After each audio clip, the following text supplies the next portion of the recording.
Iran ও ইসরায়েলের সম্পর্কের তিক্ততা দিন দিন কমার বদলে উল্টো বাড়ছে। পরিস্থিতি এতটাই খারাপ যে তেহরানের পারমাণবিক স্থাপনায় তেল আবিব বা ওয়াশিংটন যে কোনো সময় পারমাণবিক হামলা চালাতে পারে এমন শঙ্কাও তৈরি হয়েছে। এমন আতঙ্কের মাঝে বসে নেই পেজেশকিয়ান প্রশাসন। বিভিন্ন সামরিক মহড়ায় নিজেদের শক্তির জানান দিয়ে চলেছে তারা।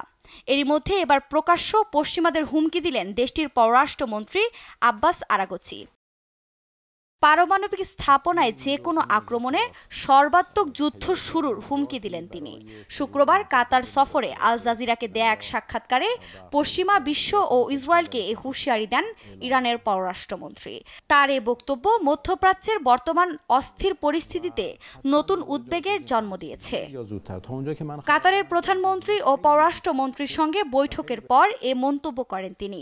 এদিকে মার্কিন প্রেসিডেন্ট ডোনাল্ড ট্রাম্প তার দ্বিতীয় মেয়াদে ইসরায়েলকে ইরানের বিরুদ্ধে সামরিক পদক্ষেপ নিতে উস্কানি দিতে পারেন এবং নতুন করে নিষেধাজ্ঞা কঠোর করতে পারেন। ট্রাম্পের নানা মন্তব্যের পর এমনটাই আশঙ্কা করছে ইরান।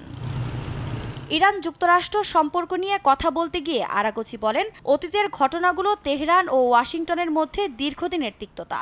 সম্পর্ক উন্নয়নে ইরানের জব্দ তহবিল ফেরত দেওয়ার আহ্বান জানান তিনি। তবে তিনি স্পষ্ট করেন যে ইরান কেবল পারমাণবিক ইস্যু নিয়েই আলোচনা করতে আগ্রহী।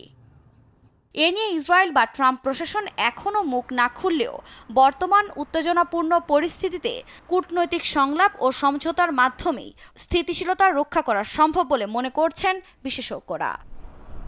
আফরিন মৌ, নিউজ ডেস্ক, দেশ টিভি।